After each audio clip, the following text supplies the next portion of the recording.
Hello Year 11 and welcome to Lesson 9 of our non-examined assessment. Today we're going to look primarily at related products, but I'm also going to mention our ongoing research at the same time. The ongoing research is something that will take place later in the project as you start making.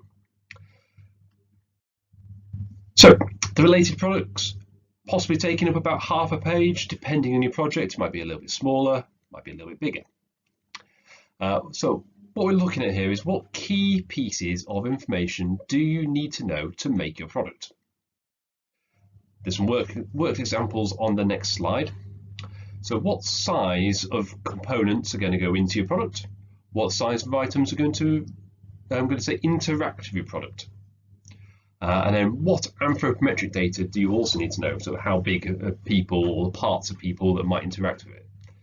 So I'm going to go through some worked examples to try and give you some ideas. It's a very complex page in many ways to teach because you all have very different projects. So I can't just say, oh yeah, go and look at this component here and measure that and put that into your folder. You've got different projects that have different needs, and therefore you'll have some very different items on this page. If you're unsure, do speak to your teacher. Ask them what stuff might I think about here, but generally speaking, I'm going to go through some examples now and hopefully give you a bit of an idea. So, if you're making DVD storage, this is a good one to start with. What key sizes of things do I need to know?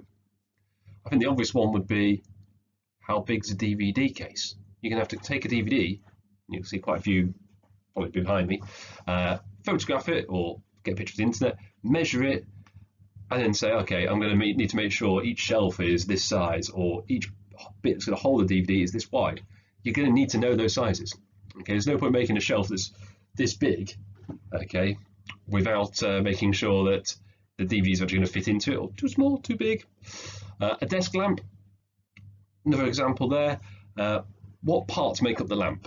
How are they fitted? So you saw on the cover of this set of slides, I had a picture of a switch. If you're going to make a lamp, you're likely to have a light bulb, a switch, and maybe a battery.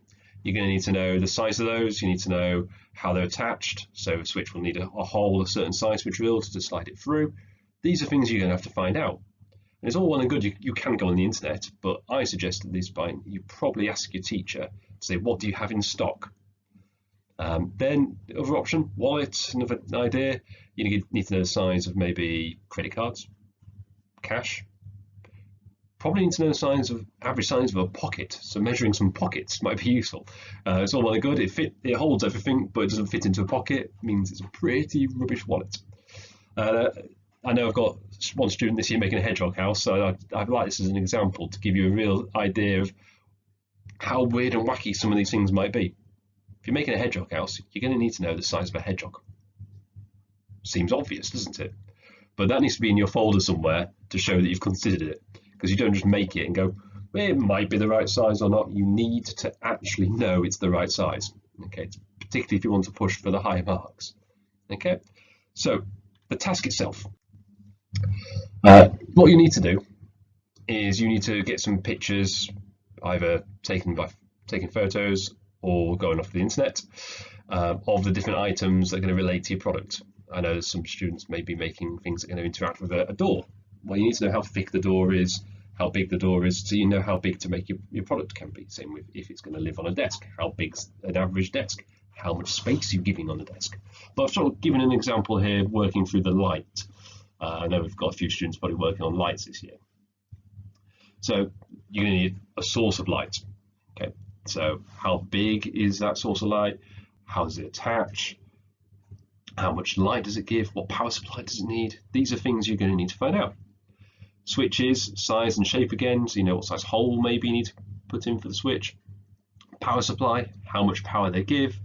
The size and shape of that power supply, so you know how big a space to make for them. I have had students in the past make wonderful looking lamps and then turn to me towards the end of the project and go, so sir, how do I put the light in it?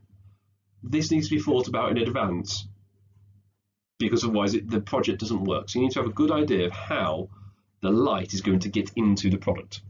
Okay, and then working through my desk lamp example, it's going to be turned on by somebody's hand at a guess. You probably need to know the size of that hand so you can turn things on, press buttons. How tall are people? Do you want the light to be up here above you, round about head height if it's going to be for your desk? These are sort of measurements you're likely to want to know. So those are all the different bits for your related products, as it were. Okay, this is all key information you're going to need. Okay, and like my little diagram on the left there, that's actually quite a useful one. You can see the width of the screw thread, that's the hole you're going to need. That's the sort of information you're looking for. Now, in school, we have lots of components. The internet has a lot more components and bits and things you can buy. We're happy to supply things in school up to a limit, okay, and there isn't a hard and fast limit here, but we have lots of lighting bits and other components and all sorts of parts and hinges and all sorts of things to make things. However, if you want to, I don't know, want to make a speaker and it's going to be Bluetooth, those components cost an awful lot more and you'd have to purchase them yourselves. So do have a look and ask what we have in stock, but also you might have to look to see what might you buy if you want to go a bit extreme in terms of what you're making. Okay, we do it like basic. We have basic speaker circuits, but we don't have high-end Bluetooth circuits or subwoofer circuits or things like that if you were going down using a speaker maybe. So that's related products. Hopefully that makes a bit of sense, but do speak to your teachers about this one because your project's all so different. You might have to think a little bit about what different things you need to know to make it. And also this page can be added to all the way through as you go, oh, I need to find out this. I'll add some research about the thing I need to find out. Okay, if you forget that you might need a switch, you do it later, add it then. Ongoing research. Now this is a tougher one to do right now because you're not ongoing, you're just doing research at this point. So ongoing research is research you'll complete during the design, development and making stages. So whilst making your product, you will need to find out and test different things to make sure the product works. There will be a point in your practical lessons where you go, sir, how do I do this? Sir, how do I do that? Great, that means you're keen, you switch on, you're trying to solve problems. My response, because I'm a mean, nasty person, will be test it. Because if you're testing it, you're photographing those tests, you get more marks. If I just say, oh yeah, just do it like this. For starters, that's offering you too much help than we're probably allowed to give, but equally, you're not going to get the marks because you're not learning anything yourself. So try and test things yourself, but then this is a great page where you've just photographed them. So you try 3 different types of paint on a piece of wood to see which one works best. Photograph it, put it on there, tested it, this is what I liked, this is why I've chosen it. It seems really obvious at that point. Okay, so it's just recording your investigation. Whenever you test something, photograph it, put it on this page.